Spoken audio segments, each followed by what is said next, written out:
Hello, my name's Pat Fischer and I'm running for President-elect of the State Bar at the convention in Columbus. I've been practicing for almost 30 years and in a civil practice, and now a judge on the Court of Appeals down in Hamilton County. I hope you can vote for me. I'm married, have one child who at age 10 told me she would never, in her words, become a lawyer, but now is a third-year law student and hopefully will take the bar in July. I have two brothers that are lawyers. One's a solo practitioner and the other's in-house at a corporation. And I, like I said, have been in private practice. We've seen it all. I want to give back to the community by being still involved with the State Bar as president.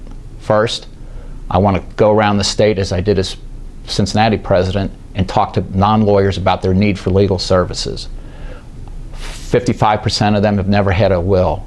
Most have no idea how Medicaid and Medicare affects their grandparents or parents' nursing home costs. We want to create more demand. We also want to keep costs down. Casemaker used to be owned by the State Bar. Many years ago it was sold. In a few years the bar is going to actually have to pay for Casemaker. I want it to remain as part of your dues. And I've slowly moved as budget chair of the Board of Governors so that we will not have to charge extra for it.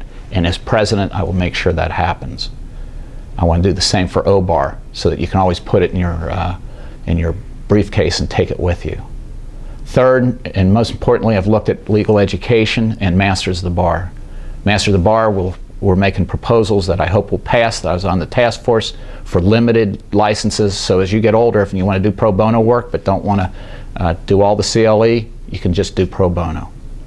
Finally, as a member of the task force that looked over the entire legal education system in Ohio, I've recently found out that there's significant talk about creating yet another law school in Ohio. Omitting all the economic problems for lawyers that would entail, it's bad for the students and the public. It's bad for the students because we already would have hundreds of students graduating with $80,000 to $100,000 in loans and no legal jobs. To add another 100 to 150 students in that position is just wrong on so many levels. Similarly, the public, the reason when the Commission on Professions started the mentoring program was so that we would make sure that new lawyers would have advice on how to deal. Most of them now setting up their own place, their own shingle. So I ask you to support Pat Fischer if you oppose the creation of yet another law school, and if you want somebody who will be out there every day talking about how good lawyers are and why people need them. Thank you very much. Hope to see you in Columbus on May 4, 5, and 6.